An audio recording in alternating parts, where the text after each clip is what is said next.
There's no convincing argument that says the United States or its partners, like the country I live in, Canada, or the EU, have any right to decide who governs other countries and to try to manipulate those outcomes. So whether you shouldn't even be talking about whether sanctions quote unquote work when work is defined as leading to the crumbling of a particular government. If you're having that conversation, you're presupposing that the U.S. and its partners should have a say in who governs Syria or Iran or Cuba or whoever. And that is simply a completely untenable argument.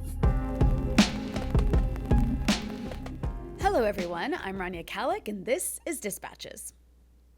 Before 2011, Syria was a relatively stable country that had decent electricity, one of the best medical sectors in the region, and produced much of its own food and medicine. Today, Syria has collapsing infrastructure, dire food insecurity, crippling fuel shortages, severe brain drain, and only has control over part of the country's territory. Mainstream US media would have you believe that this is all the fault of Assad for being a brutal and corrupt dictator who deserves to be overthrown for, according to Western leaders, violently suppressing a peaceful democratic uprising. Other times, they blame Iran, even Hezbollah. Then there's the big bad Russians. Anything to distract from Western policies at the root of Syria's crisis. They want you to ignore that the US spent billions of dollars arming and funding an insurgency in Syria that was linked to al-Qaeda and ISIS, hardly peaceful democratic alternatives to the government America wants to overthrow. They hope if you focus on Assad, you'll be too distracted to notice the US and its proxies are occupying vast swaths of Syria, denying the government access to its own wheat and oil fields.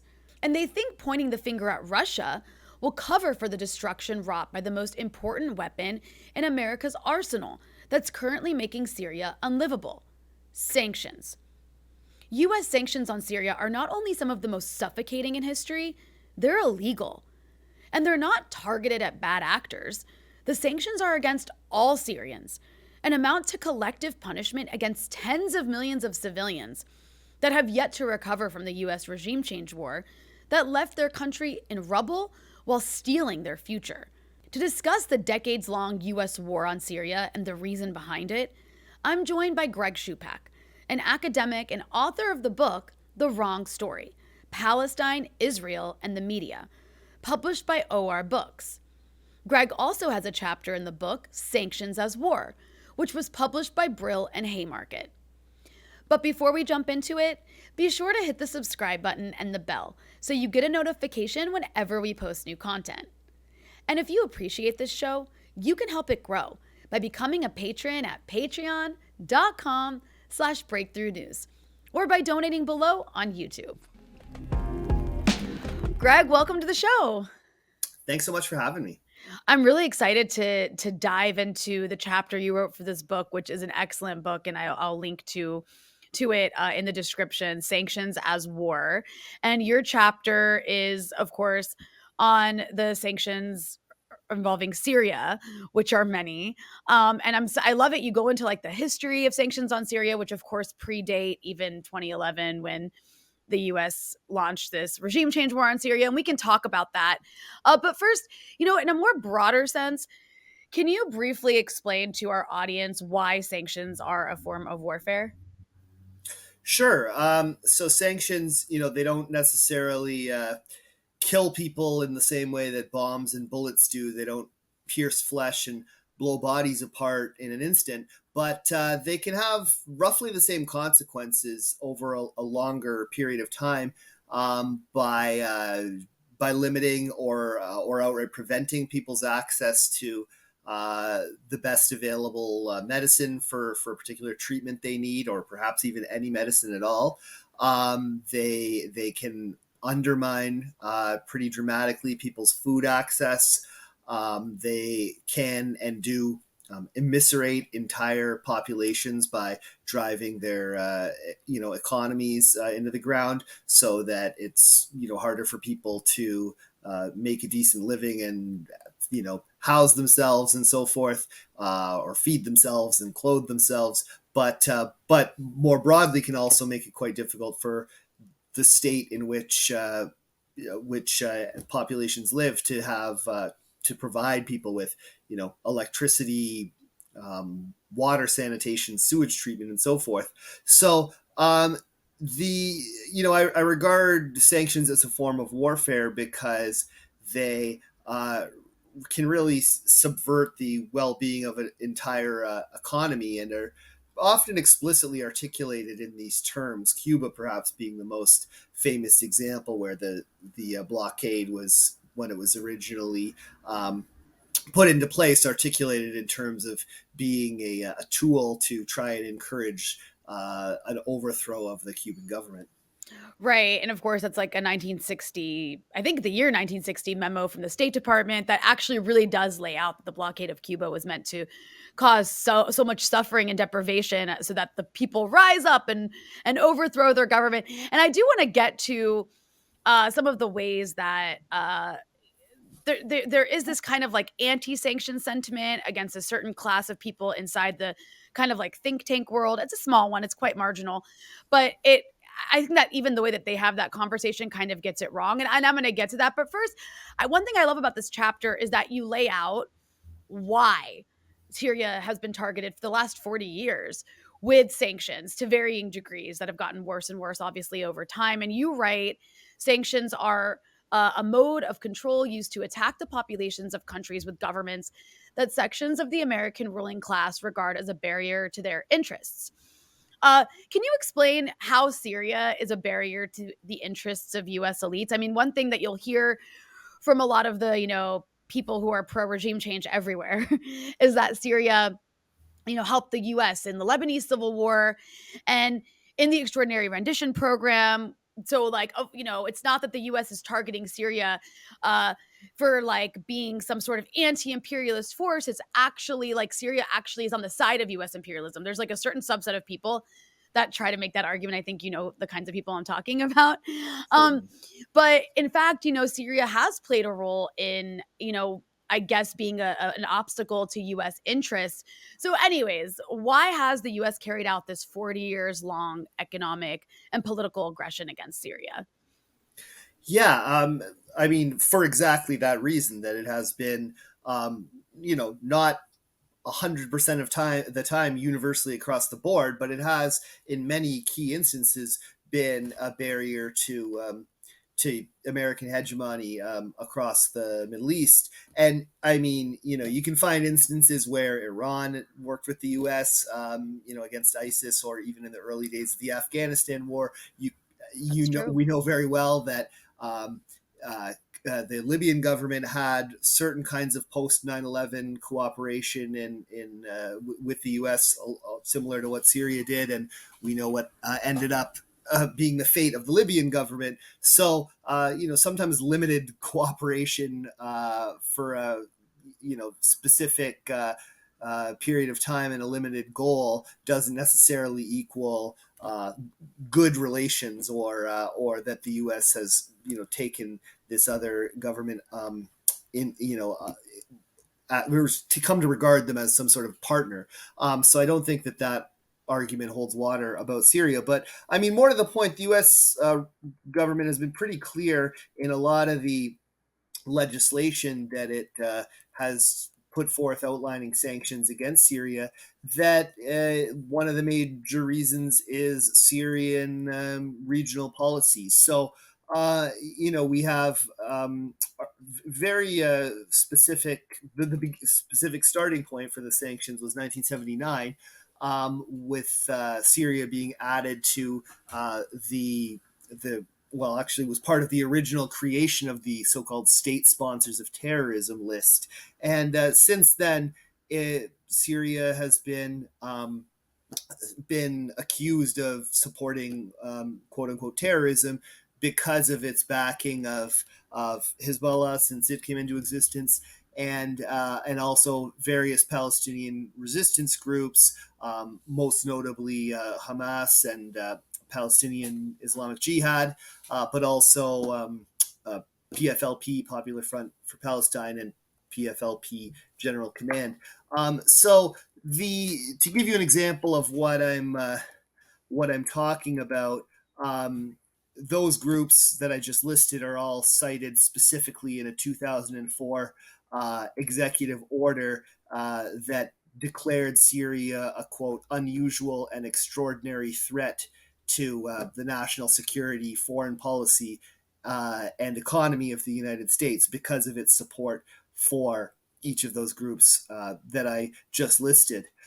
We likewise see Syria's relationship with Iran cited as one of the reasons for that sanctions are allegedly justified. So, come 2011, when the war in Syria begins, you have a lot of the sort of human rights rhetoric coming to the fore in the rationales that are put forth for sanctions, but the support for resistance groups around the region didn't go away. I should add also that uh, during the Iraq war, or the height of the U.S. occupation of Iraq, Syria was frequently accused in U.S. policy documents of supporting Iraqi resistance groups, and that was another reason that the Syrian government was frequently sanctioned. I should say, of course, the Syrian population, because sanctions go much well beyond affecting the government. Yeah, you really have to appreciate, like, back in the 80s and 90s, there was much more honesty about the reasons. You go back and you quote all of the very specific reasons in various congressional legislation as to why, and even in the early 2000s under the Bush administration, very specifically citing what you just said. It's not Syria's an authoritarian government, that, it wasn't that the Assads are bad, and that it's a police state. It's the U.S. doesn't care about those kinds of things. What it actually cares about, right, is like you said, barriers to U.S. interests, and in this case, supporting Palestinian resistance organizations, Lebanese resistance organizations having alliance with Iran after its revolution. All was very much opposed to American interests, which is why it's, in many ways so sad that the Palestine solidarity movement in the United States ended up so split over Syria, because essentially there was a portion of that movement that was saying, yes, we should overthrow the government. And it's like, okay, you want to get rid of a place and like that is actually like giving refuge to Palestinian resistance organizations and replace it with what exactly? And to be specific, just to give people background, I just want to go into some of the fact that, yes, there was a regime change war on Syria. I mean, you can say whatever you want about the Syrian government, very imperfect in many, many, many ways. However, we know that the US spent billions of dollars after 2011, really starting in 2012, as that we actually know of, funding and arming this insurgency inside a sovereign country, which is also illegal. And I'll get to that. But they knew from the very beginning that it would actually lead to the rise of an ISIS-like organization. And Greg, real quick, I want to point to, I think it's really worth pointing to this document this is from August of, I believe, 2012, by the Defense Intelligence Agency. And I just want to show certain parts of it because I think this is so important. The U.S. intelligence this U.S. intelligence agency was very well aware in this declassified document. They talk about what's happening in Syria, and they say explicitly, and you can see a lot of it's redacted. So who knows what they said in the redacted portions of this, but this is the U.S. government defense intelligence agency saying, and this is the highlighted part, the Salafists, the Muslim Brotherhood, and AQI, meaning Al Qaeda in Iraq, which ultimately turned into ISIS, are the major forces driving the insurgency in Syria. It goes on to say the West, Gulf countries, and Turkey support the opposition, while Russia, China, and Iran support the regime. It goes on to say Al Qaeda in Iraq supported the Syrian opposition from the beginning, both ideologically and through the media. This isn't Assad or the Syrian government saying this. This is the U.S. Defense Intelligence Agency, right? It goes on to say, I'm just going to the highlighted portions because that's what's most important here. If the situation unravels, there is the possibility of establishing a declared or undeclared Salafist principality in eastern Syria. And this is exactly what the supporting powers to the opposition want in order to isolate the Syrian regime, which is considered the strategic depth of the Shia expansion of Iraq and Iran. Okay, that's literally predicting that if this continues to unravel, you will see the rise of ISIS in eastern Syria, which is exactly Yes. what we saw. It goes on to say the deterioration of the situation has dire consequences on the Iraqi situation. This creates the ideal atmosphere for AQI, meaning Al Qaeda in Iraq, which again is what became ISIS, to return to its old pockets in Mosul and Ramadi, and will provide a renewed momentum under the presumption of unifying the jihad among Sunni Iraq and Syria. ISI, is meaning the Islamic State in Iraq, could also declare an Islamic State through its union with other terrorist organizations in Iraq and Syria, which will, and it goes on, it goes on to warn about all of this. But that's exactly what ended up happening. So much of this is redacted. I would really love to know uh, what else is in here. But I just think it's important background for just to kind of set up what's happening in conjunction to a lot of these sanctions. And I also just want to add one more thing. Just to really drive it home, is, the calculus, of course, changed a bit once ISIS actually not only did rise and take over large swaths of Iraq in 2014, but more importantly, started beheading Westerners and posting atrocity porn online, and becoming a real danger to the global north, with all of these people coming back from Syria and or being in touch with people in Syria and carrying out attacks inside, France, sometimes in the United States, a lot of other countries across Europe, and on and on and on. And then one last thing I want to show, and then I will stop rambling about this. No, It just no. cannot be emphasized enough, is the fact that, years later, you have Biden actually fully state some of this. I'm just going to show this video real quick of Biden speaking openly at some sort of event, which he later had to apologize for. And here's what he said about ISIS and Al Qaeda. What my constant cry was that our biggest problem is our allies. Our allies in the region were our largest problem in Syria. The Turks were great friends, and I have a great relationship with Erdogan, which I've just spent a lot of time with. The Saudis, the Emiratis, etc. What were they doing? They were so determined to take down Assad and essentially have a proxy Sunni-Shia war. What did they do? They poured hundreds of millions of dollars and thousands of tons of weapons into anyone who would fight against Assad, except that the people who were being supplied were al-Nusra and al-Qaeda and the extremist elements of jihadis coming from other parts of the world. Now you think I'm exaggerating? Take a look. Where did all of this go?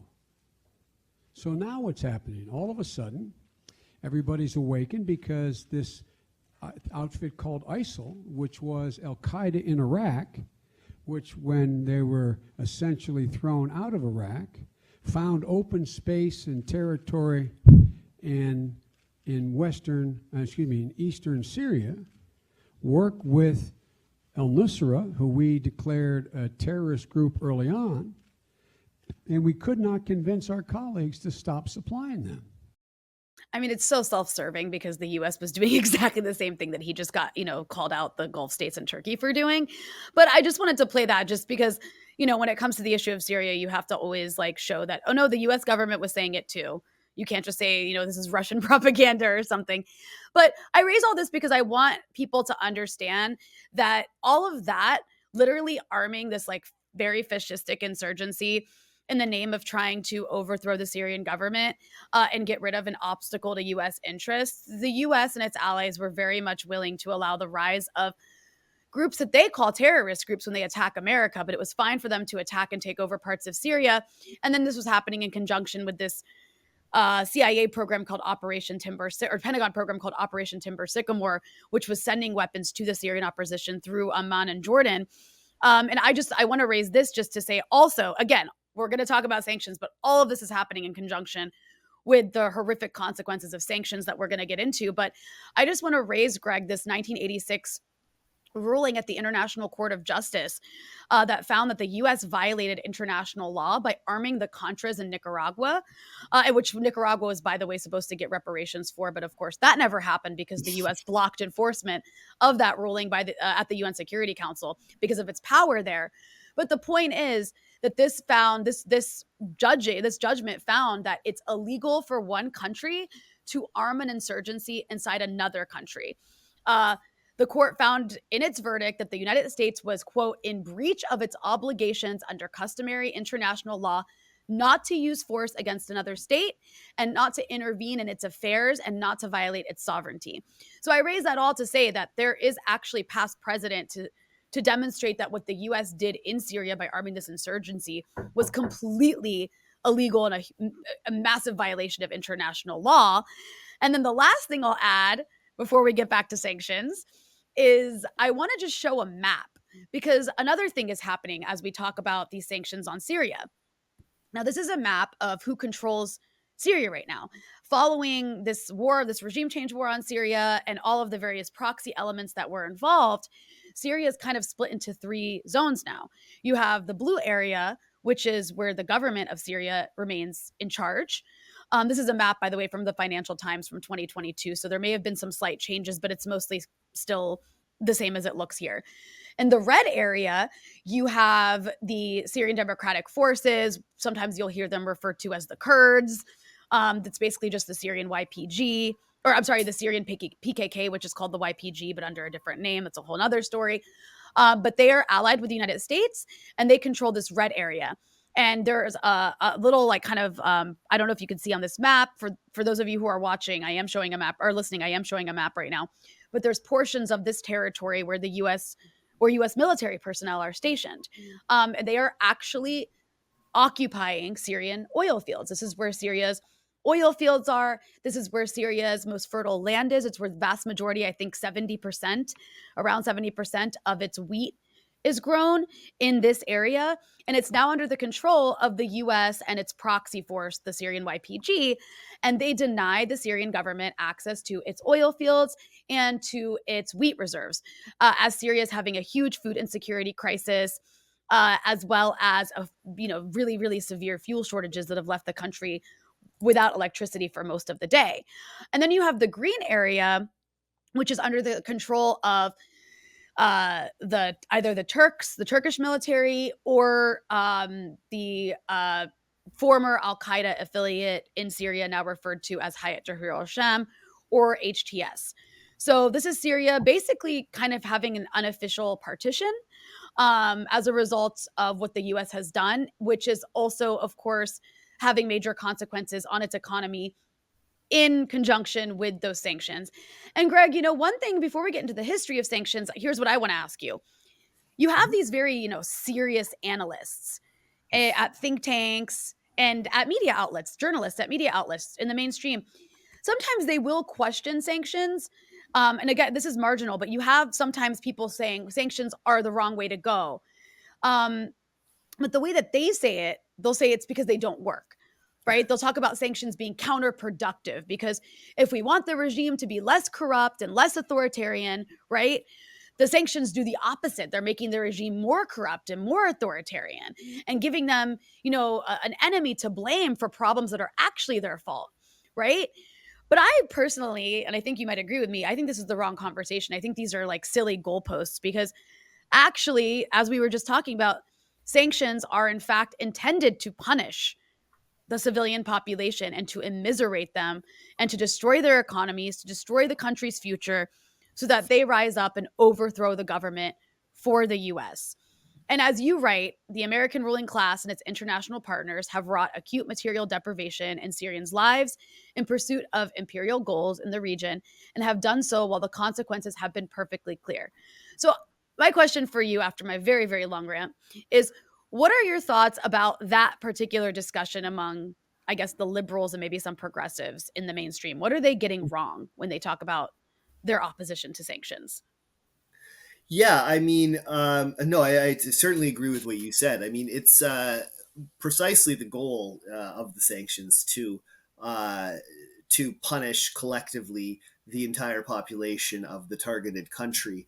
And there's no question that the goal of doing so is to make life as rough as possible for the country in question, so that ideally, from the U.S. standpoint, there is an uprising that overthrows the government. If not, that country is kept weak and marginal. So if you think of, say, Venezuela before it uh, began to face significant crises through sanctions, combined with factors like the drop in oil prices that had happened a few years ago. Venezuela used to kind of throw its weight around and use its wealth for diplomacy, basically, and for helping Cuba deal with some of the pain inflicted by the embargo. They used to Venezuela would be able to work with Haiti, but making Venezuela in a much worse spot economically, in large part through sanctions, has really robbed it of a lot of that heft that it could throw around internationally.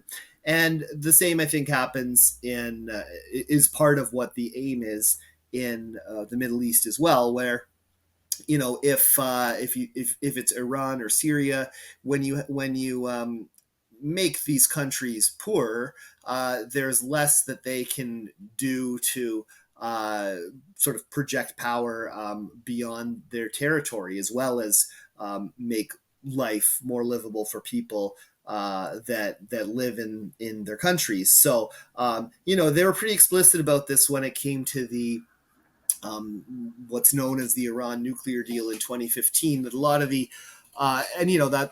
had its problems that we don't have to get into, but the opponents of it were pretty upset because they said, well, this is going to free up some money for Iran by removing some sanctions, and they're going to use that to whatever they call it, like expand Iranian influence, I guess, in the region, and give money to Palestinian groups and Hezbollah and the Houthis and so forth.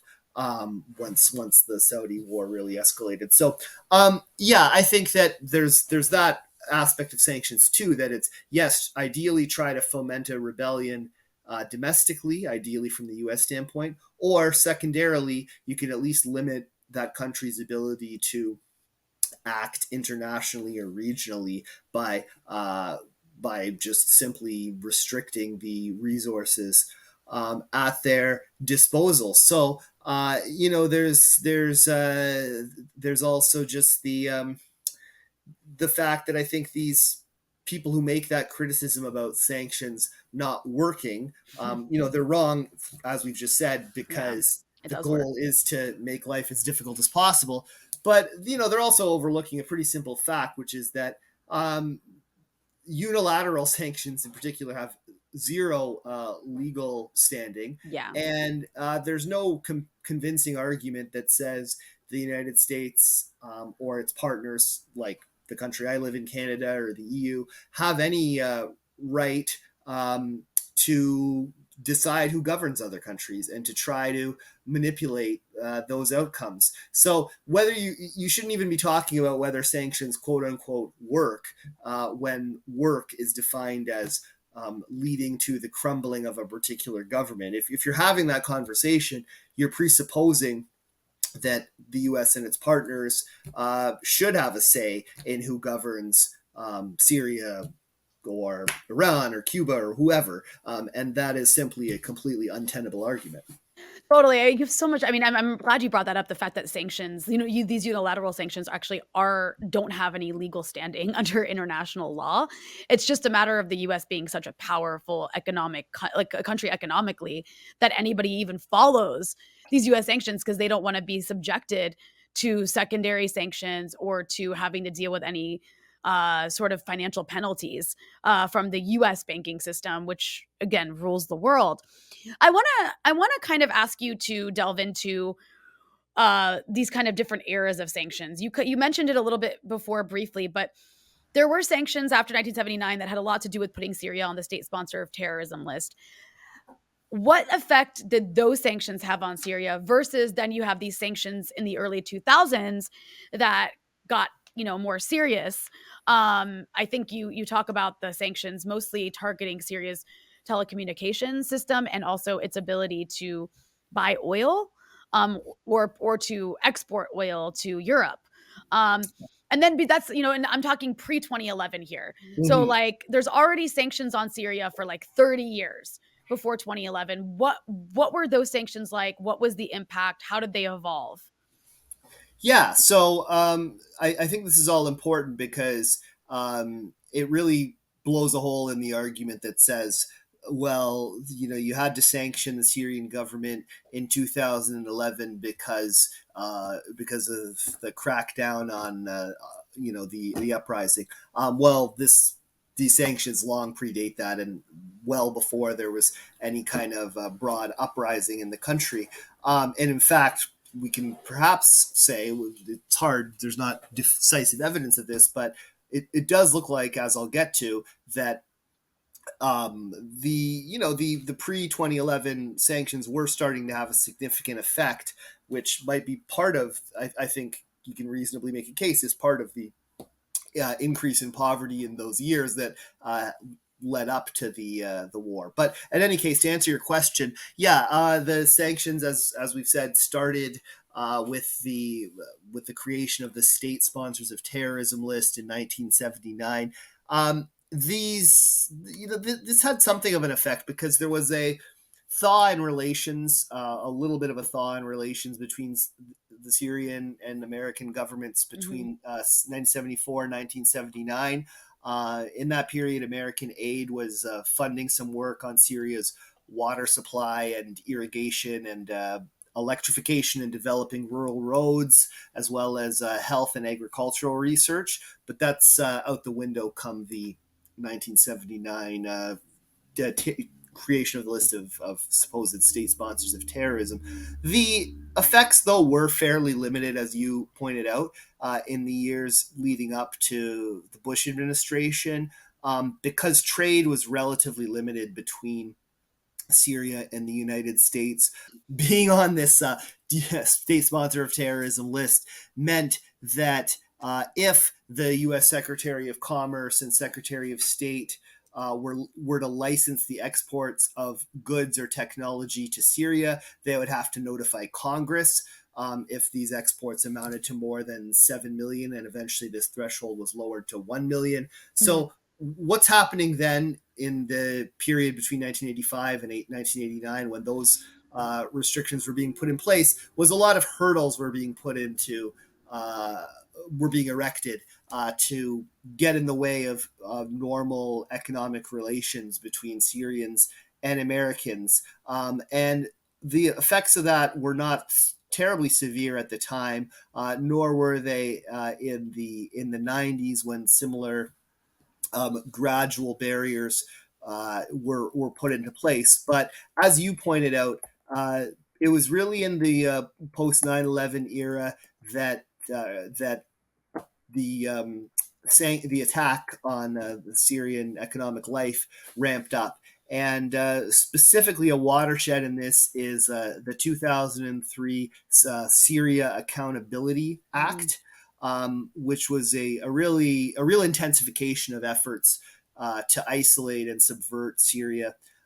So this banned U.S. businesses from operating or investing in Syria, and it also banned all exports to Syria except for food and medicine. Now, as we know, and perhaps we'll get more of this later, even if something's not explicitly banned, the secondary effects or knock-on effects of the sanctions create a freeze that uh, businesses and countries are afraid to do transactions with a targeted country, and thus will avoid doing business in areas that are even if those areas are not specifically prohibited. But the basis of this Syria Accountability Act was what the U.S. called the Syrian occupation of Yeah. Lebanon, Right. which, as we know, the government of Lebanon did not consider Syria's presence in the country to be an occupation. They said that Syria was there, as at the request of the Lebanese government, and the U.S. just dismissed this, saying, "Well, of course the Lebanese government says this; it's just a puppet of Syria." So another facet of this Syria Accountability Act, which is kind of seems almost quaint in retrospect, but was Syria's alleged development of weapons of mass destruction. So they were kind of just going back to the Why Iraq. does that sound so familiar? Yeah, yeah, I don't. It did so. It Wow. brought such prosperity and democracy to Iraq that they should bequeath the Jeez. same gift to Syria. And so, there was obviously no evidence that of a Syrian WMD's program. And in fact, if you look at, there was an academic and journalist named Anders Strindberg who had an important article in JPS, Journal for Palestine Studies, or Journal of Palestine Studies, that in which he quotes a high-ranking Western official saying that Syria had, quote, certainly no nuclear weapons, nor the capabilities or intentions of developing them, and nor did they have any biological capabilities. So this, as in Iraq, was a smokescreen, and also, as in the case of Iran, has been used to just try to create these incredibly dubious rationales for economic warfare against the targeted nations.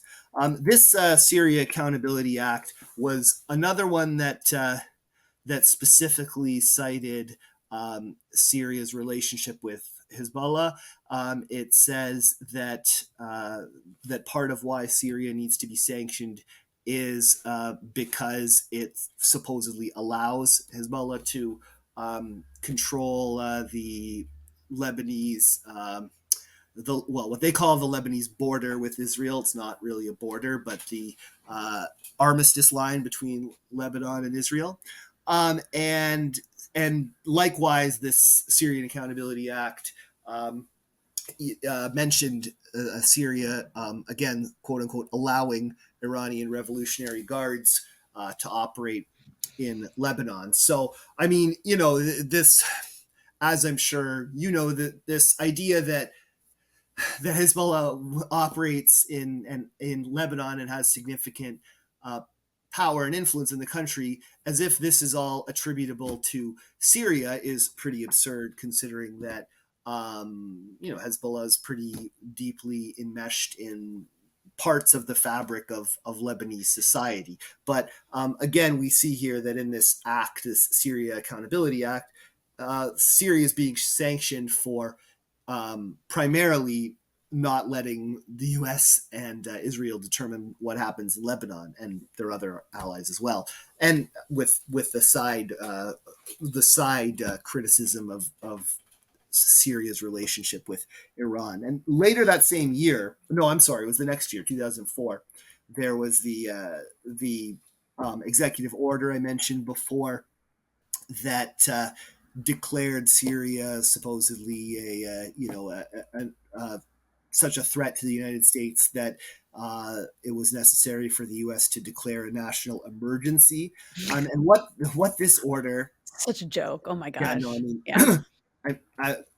No one in America in 2004 can ever forget how they were, cowering under their desks, scared of Syria. Yeah, I was in high school in 2004, just like doing drills at school every day out of fear of an attack, a looming attack from it's the Cuban Missile Crisis. Country, yeah, right. So this order declared that all property and, quote, interests in property can be blocked by the U.S. If that property belonged to people who were contributing to Syrian government support for the groups that I've mentioned before, Hamas, Hezbollah, Palestinian Islamic Jihad, and PFLP, as well as PFLP General Command. So again, you have a very, very explicit articulation of the fact that Syria's, one of its major apparent sins is support for organizations that are that are able to operate outside of total U.S. domination. 2008, there's another executive order is quite similar that that said the Syrian government and people, quote, contributing to public corruption in Syria in order to support the groups that I just listed were also to have their property blocked if it came within the reach of the United States. We have also the accusation, I'm sure you're familiar with, that that Syria was behind or involved in at least the assassination of former Lebanese Prime Minister Rafik Hariri and 22 others. So that was also put forth as a rationale for these pre-2011 sanctions. You asked about the effects of those pre-2011 sanctions. They were getting significant in this Bush administration period that I was just going through. And these were all, by the way, still relevant in the Obama years leading up to the 2011 war. They weren't removed by the Obama administration. So by 2005, we can see that the sanctions are having an effect. So, for example, there was a major gas project that was supposed to take place in Syria involving a U.S. and Canadian consortium. That was derailed by sanctions. 2007, even though it was legal for certain American companies to, if they jump through the necessary hoops, invest in Syria, we have reports in the New York Times saying that some has hesitated, and major energy companies like ConocoPhillips and Marathon Oil pulled out of their work in Syria. We also have a report from this guy named Andrew Tabler, who later went on horrible person. Okay, totally. well, okay, I don't know him personally, but his politics, as expressed through his writing, are horrible. Absolutely, and he went to eventually work for the Trump administration, right. I believe. Yeah. And nevertheless, so even he acknowledged that.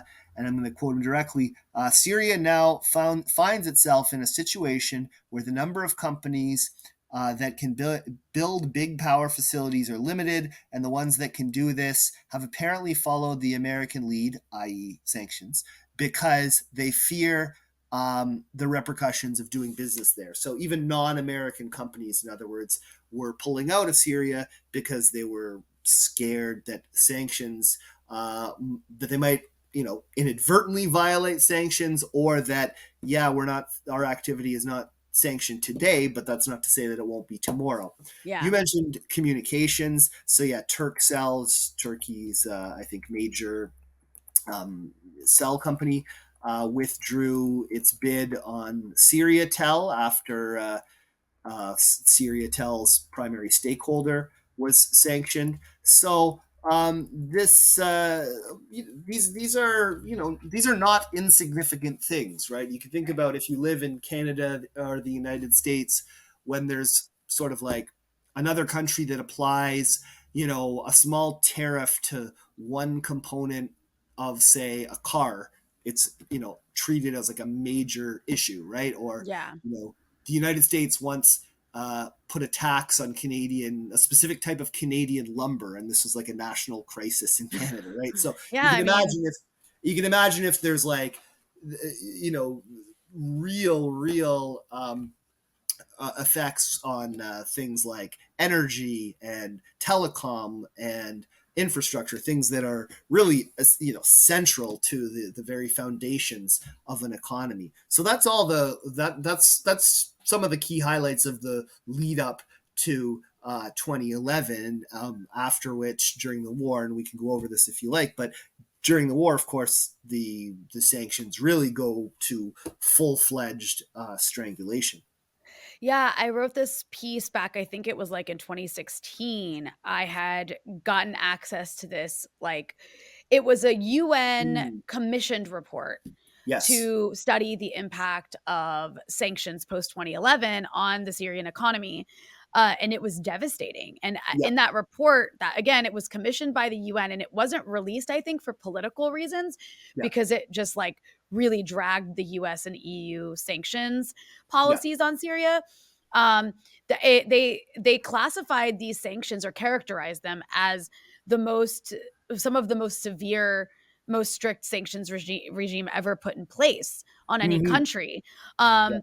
And so, anyways, the post 2011 sanctions were really severe. And again, I mean, that entire sort of rant I went through with what the US was doing post 2011 in Syria, trying, arming and funding this insurgency to overthrow the government.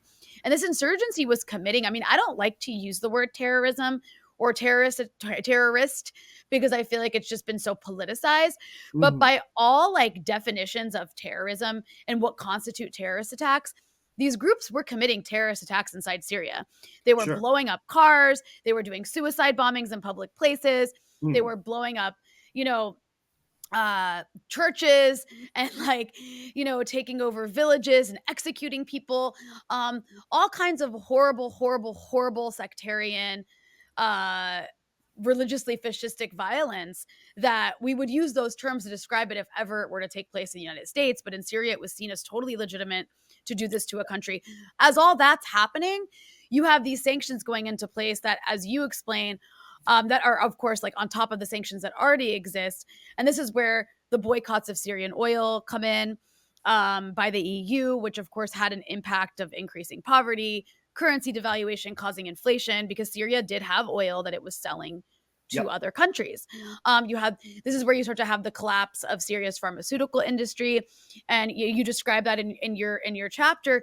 And what's interesting about that is the sort of economic side of it is happening at the same time as a lot of these armed insurgents that the U.S. is supporting and its allies are supporting were actually taking over pharmaceutical factories, stripping them of equipment, and Yeah. then taking them back to Turkey through the border through Idlib and selling them there. So a lot of that industrial equipment that used to exist in Syria, to again, Syria was one of, I mean, it produced almost all of its own medicines except for the ones for like rare diseases. Now that equipment's gone, but there's an economic side of this. So what's happening post 2011 in terms of sanctions? Sure. So yeah, you mentioned the oil boycott, which is certainly a huge watershed. So in April 2011, so you know, a month into the war, the Obama administration applied sanctions against the assets of anyone it said committed or supported human rights abuses in Syria. Obviously, for them, this solely means on the government side. This shortly thereafter led, that August, I think, to the United States banning the import of Syrian oil. And then, as you point out, crucially, the EU did the same, followed shortly thereafter by the Arab League, Turkey, Canada, and Australia. And, the effects of this soon became quite intense. So, the EU, prior to the war, had been buying 150,000 barrels per day of Syrian oil, particularly Italy and Germany. And in 2005 to 2010, roughly 20% of Syria's total budget revenue came from oil. So the Syrian Center for Policy Research estimates that 28.3%, or 6.8 billion, of Syria's total GDP loss in 2011 2012 was because of sanctions, and that more than half of that was from sanctions on the oil sector. And so I'm highlighting the importance of oil to the Syrian economy because there's a tendency to downplay it because Syria isn't an oil producer on quite the level of like, or pre-war wasn't an oil producer on quite the level of like Saudi Arabia or Iraq or something, but it was still quite significant. And so as you can see, those sanctions really hit hard by cutting off, roughly a quarter, give or take, of the of Syria's revenue, just as you point out, just as the war is devastating so much of the country's productive capacities. And by as I'm sure you know, the most intense sanctions. I mean, I guess this is debatable, but I would say that the most intense sanctions applied throughout the war were, or perhaps at any point to Syria, were the Caesar Act Yeah. of Actually, 2020. I want to just real quick say, like, I had this woman, Dr. Alina Duhan, on. She's the UN Special Rapporteur on coercive, unilateral coercive measures. Sorry, I don't know, I'm like tongue twister here. Unilateral coercive measures meaning US sanctions, or just Yep. sanctions that are instituted unilaterally. Obviously, the ones that matter come from the US and EU. I mean, no one's crying if like Ghana sanctions a country. I'm not sure if Ghana is sanctioning a country, but obviously it's not the biggest economy in the world, so Yeah. it wouldn't make so much of a difference on a country's economy, except maybe if it did it to its neighbors. But not to offend Ghana here. But part of the strategy of the Caesar sanctions, as you point out, is to, and this is a direct quote, deter foreign persons from entering into contracts related to the reconstruction in the areas that are under the control of the government of Syria, the government of the Russian Federation, or the government of Iran. And as you know, these, and I'm quoting from you, these provisions enable the US ruling class to punish citizens of any country should they invest in rebuilding Syria's shattered economy by revitalizing key sectors like natural gas or petroleum, or the massive physical destruction that has occurred during the war. I mean, there is like no, I don't understand how there's anyone who can justify sanctions that actively and openly say they exist to prevent rebuilding a country that has been devastated by a decade-long war. That is so unbelievably cruel. Yet there's nobody opposed to the Caesar sanctions on Syria, not even anybody in the so-called progressive squad. Mhm. These are seen as legitimate sanctions against a horrible, horrible, horrible government that just needs to be punished. So, anyways, go ahead. I just wanted to point out the rebuilding aspect of that. You were probably going to For do that, sure. but yeah, Yeah, just no, that's key. And actually, you know what? Now that I think about it, maybe I should say a couple things about the lead up to that, because I've skipped over a few years there, mm, and I do want to actually highlight just the kind of a couple of smaller but nonetheless significant ones, or indications that these sanctions were having a serious effect, not only in terms of the oil boycott, but in other respects as well. So, and that this just that these that the economic warfare hit Syria harder and harder as the war progressed. So I commented a moment ago on the effects of the oil boycott, but by June 2012, we have a commodity intelligence report from the U.S. Department of Agriculture, which looked at sanctions undermining food security in Syria,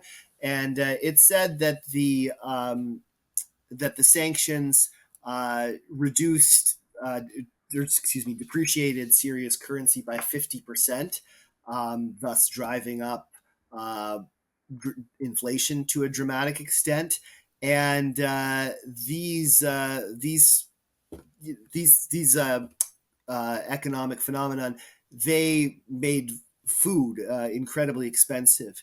And so even though food wasn't, directly targeted, explicitly targeted, I should say, in the sanctions, the restrictions that were posed on Syrian banks and trading firms basically made it, quite difficult to finance imports related to food, and just for ordinary people to buy it. We had Joshua Landis, the sort of well-known Syria scholar. He was pointing out that inflation in Syria had exploded by the spring of 2012, along with hoarding, and a variety of other factors that basically made it incredibly difficult for the government to pay for subsidies that Syrians depended on. So this really exacerbated the economic crisis as well. We have another interesting report from October 2012 from the Danish Institute for International Studies, which looked at the fact that the sanctions had seriously undermined international confidence in the Syrian economy, and that this was driving up unemployment in Syria and decreasing salary levels for people working in Syria. And those two factors lead to a real reduction in Syrians' purchasing power.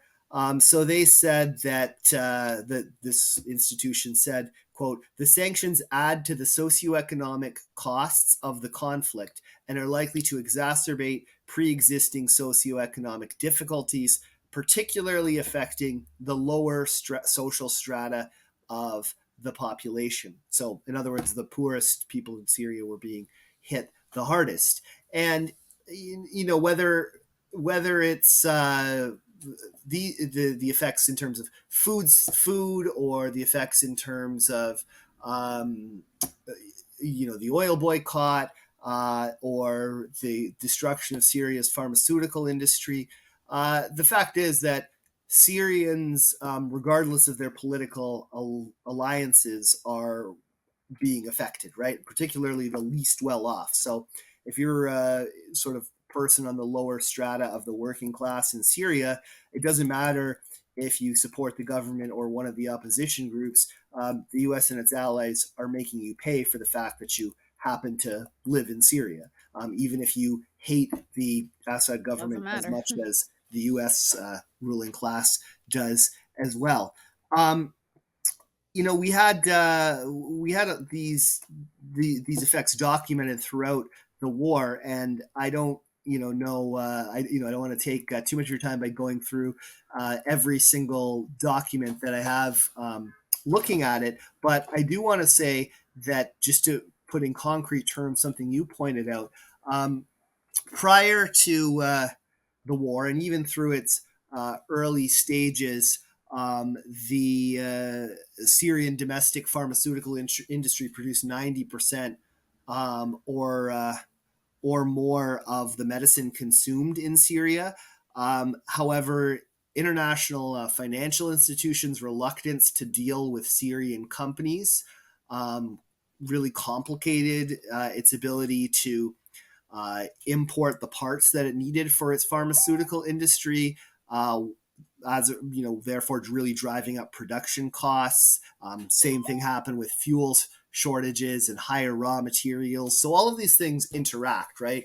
The one sanction feeds off of another. They don't exist in sort of watertight components. And by 2014, we have evidence by the scholar Omar Dahi, writing with Ella Wind, that, quote, Syrian enterprises and regional partners had virtually no new export contracts. So it was getting really hard by 2014, 3 years into the war, for Syria to engage in business transactions outside of its borders. Greater and greater isolation, in other words. One of the more horrific things that's worth highlighting is that I just talked a moment ago about the crushing of the Syrian pharmaceutical industry. So by 2017, the World Health Organization was saying that doctors in the Damascus Children's Hospital cancer ward were facing a critical shortage of specialized drugs that were needed to treat their patients. So in other words, children with cancer, because of not only the war, but also Western sanctions. So that's a pretty gruesome outcome of the sanctions. Syrian children with cancer being unable to access medicine that they need. People who have no complicity in any crime that the Syrian government could be accused of, or that anyone else could be accused of. Disgusting. It's absolutely so grotesque that sure. that there are officials who go to work every day and feel very happy that they're enacting Yeah, actual like murderous economic policies on a country yeah. that are punishing children. Yeah, for sure. And I mean, we've seen the same elsewhere, right? Like Iran has also had problems with getting cancer treatments as well because of the sanctions that they've faced. And we've seen the estimates of some 40,000 ish people who died in Venezuela because of sanctions in just over a year from the according to research estimates from the Center for Economic Policy Research. Yeah, the Caesar Act, to as we were saying, is kind of the culmination of the economic warfare on Syria.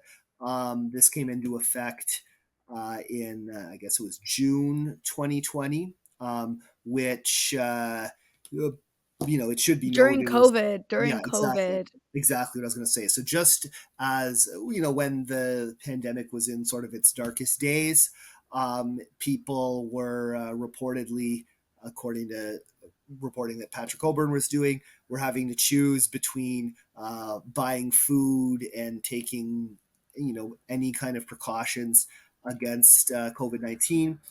And this was the moment that the Caesar Act was applied, when there was not only for Syrians, not only at this point nearly 10 years of catastrophic warfare, but also a once in a century pandemic. So the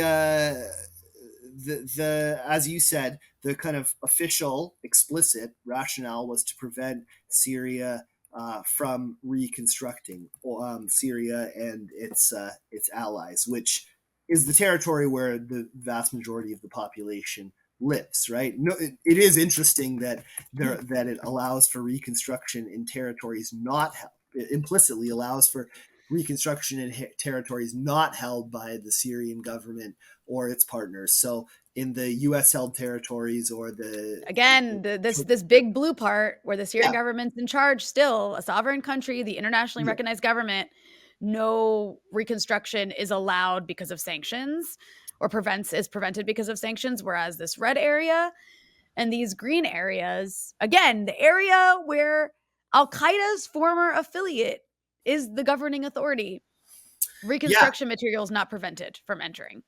yeah, exactly. So they, in theory, can rebuild whatever they take that to mean.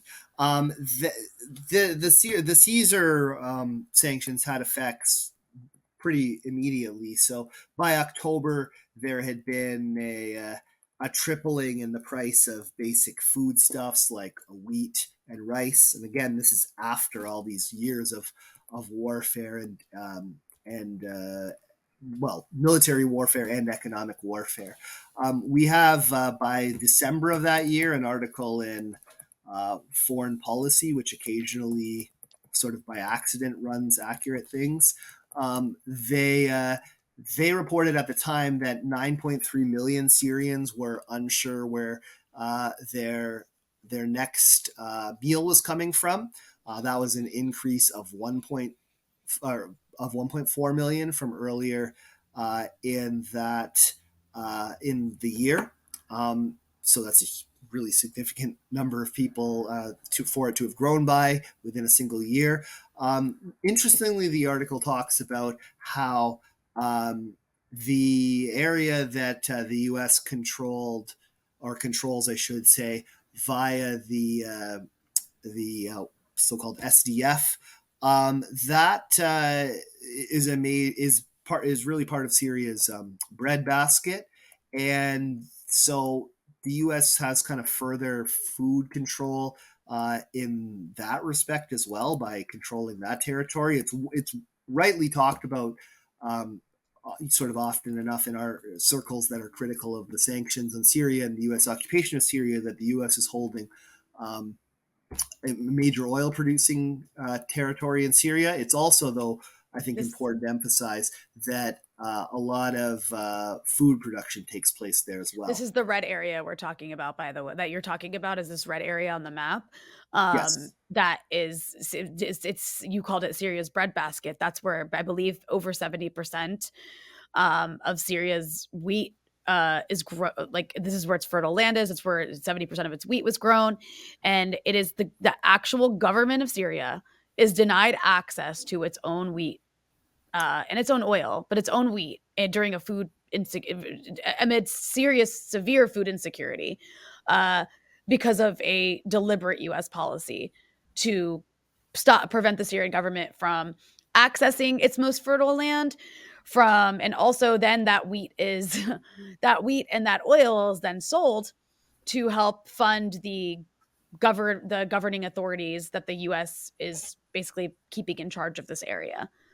Yeah, exactly. And not only is the Caesar Act legislation quite clear about the fact that it's designed to prevent reconstruction for the areas that Syria's government holds and that most of the population lives, but also we have insights from someone like James Jeffrey, who was a longtime U.S. diplomat and a special representative for Syria engagement from August 2018 until the Trump administration. Another horrible person.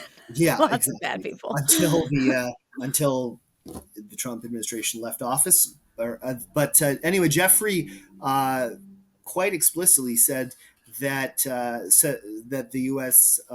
Was securing what he called a military stalemate, in which they were able to prevent the Syrian government from reclaiming territory it had lost, while also more or less boasting, certainly saying openly, that the sanctions had, in his words, crushed the Syrian government. Mm-hmm. And of course, that doesn't just mean the people who, work for the government or make up, Bashar al-Assad's inner circle. Rather, it means the people whose lives the government is responsible for. And that's kind of left unsaid, but it doesn't take a whole lot of reading between the lines to figure that out. Yeah. So I want to wrap up here, Greg, by talking about another important aspect of all of this, which is the way that the mainstream capitalist media in the U.S. Covers up for the role of sanctions and basically blames. I mean, they don't deny that Syria's economy is in horrible shape, or that its infrastructure is crumbling, or that people are food insecure, or not necessarily able to access medical care that they need. They're very happy to point these things out about Syria, but they don't tell you why it's happening. They attribute it to government corruption, to government authoritarianism, to there was this war that we're not going to really tell you why it happened, except for that it's all Assad's fault, and maybe Russia's, and maybe Iran's, but end of story. And you actually did you actually searched the archives of three of the most widely circulated papers in the U.S.: the Wall Street Journal, USA Today, the New York Times. I was actually surprised to see that USA Today is one of the most widely circulated papers in the U.S. because I rarely ever look at it, but it is. And you searched their archives to determine whether their coverage of Syria's shortages informed their audiences about the sanctions that are responsible for these shortages. Can you tell us, what did you find? Sure. Yeah. The funny thing is I say highest circulation. I think that a reason why the USA Today is very high circulation is because a lot of American hotels give it out for free to every room. So, highest circulation doesn't always translate into most widely read. And, good point. I think that the Journal and Times, as readers, are much more influential in terms of being part of the U.S. Ruling class. But as you said, I looked at the archives of these three papers, and I searched starting from May 2012 until the time that I was writing this article, this chapter, which is the end of 2020. I picked May 2012 as the date because the at that point, the Times published an article that one of the relatively small portion that did acknowledge a relationship between the sanctions and food scarcity in Syria. So, but my point is that by that point, it's not only public knowledge that sanctions are helping cause the food scarcity issue, but it's available within the mainstream media. You don't have to go digging into like super in-depth obscure academic studies or anything. So I looked at that period of just over 8 years. And so in that period, I found that 15, so basically I looked at coverage of Syria that looked at food shortages or scarcities, and then assessed how often sanctions were mentioned as well. And so in only 15.9% of the journal articles on food scarcity in Syria did sanctions get mentioned. In only Wow. 15.7% of the USA Today articles did that happen. And in the Times, it was only 9.1% of the articles on food scarcity in Syria. Only 9.1% of them mentioned the word sanction. I did a similar thing then with medicine. So I looked at you looked at the words pharmaceutical or the word medicine, and then added variations on the word sanction. For here, the period was March 2013 until the end of 2020. I chose the March 2013 because that was when Médecins Sans Frontières noted the role of sanctions in the collapse of Syria's pharmaceutical industry. So again, MSF's a very prominent international organization. It's not something that you have to really be deep in the weeds if you're a journalist to figure out. So in that period, the Wall Street Journal had 282 articles that mentioned medicinal scarcity in one form or another, and that was only those only mentioned sanctions 21.6% of the time. For the USA Today, it was 15.1% of the time.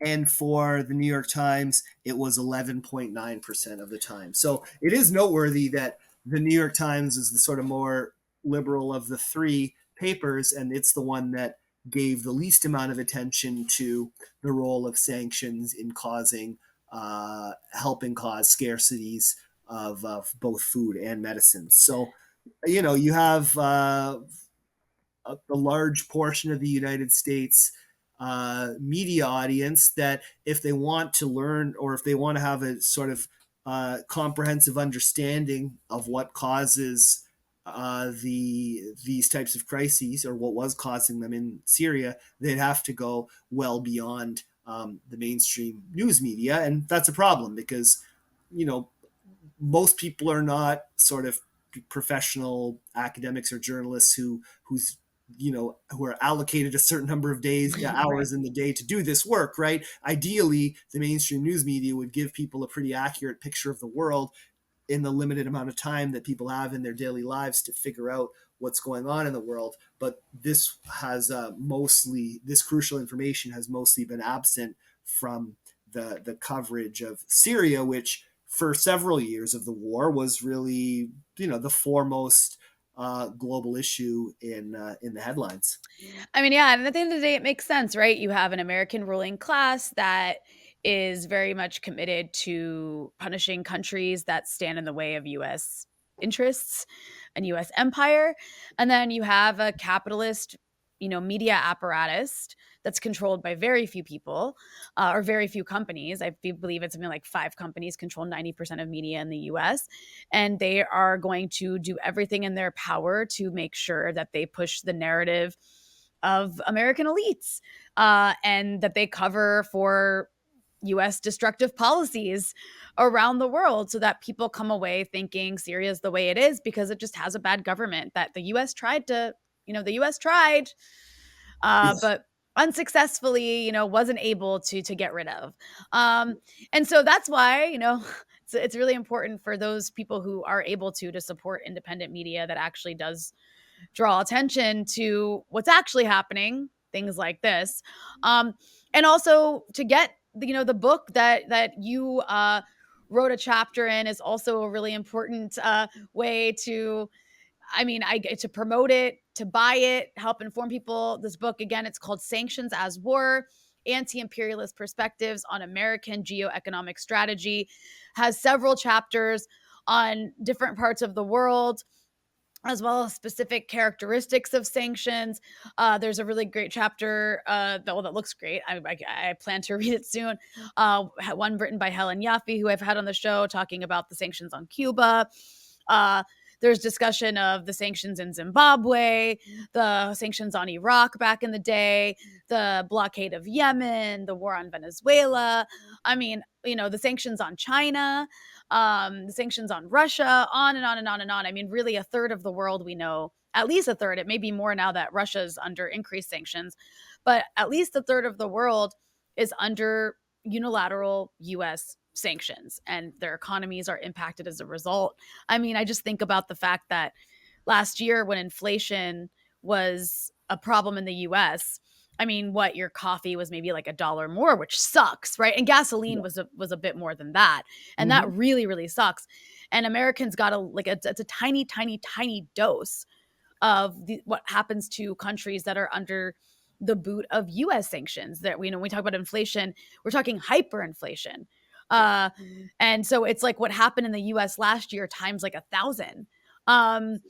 And so imagine how frustrated you were when your gasoline went up by a bit to fill up your car, and how much that took away some of your disposable income, or the interest rates on mortgages and all of these things that impact how much stuff costs. And again, imagine that scenario playing out in like catastrophic fashion. And that is what we're doing to people in other parts of the world. I don't know if you have anything you want to add. Maybe, Greg, tell people where they can follow your work. You write for a bunch of different outlets, Fairness and Accuracy in Reporting. You've contributed to Jacobin and other really great places as well. You're active on Twitter, I believe. Somewhat, yeah. Somewhat. Yeah, no, my writing appears fairly broadly. Often enough, I've written for Middle East Eye, Electronic Intifada. I write a regular column for Canadian Dimension, and other places here and there. I have my book, the Wrong Story, which is available on the or Books website. That's on narratives about Palestine and Israel. And I will be I'm working on a second book that hopefully has already taken me longer than I intended, but I will be sure to promote that as loudly and widely as I can once it comes out, which will hopefully not be too many more years away. hopefully next year. Well, we'll keep our fingers crossed for that. And I really enjoyed this conversation. I really appreciate you coming on and breaking all this down. And I hope to have you back on soon. Thanks so much. I'd love to come back anytime. Thanks for watching, everyone. If you want to see more progressive anti-imperialist content like this, make sure you hit the subscribe button so you can stay up to date with the latest Breakthrough News content. And if you want to support our work and get access to exclusive content, head over to patreon.com/breakthroughnews.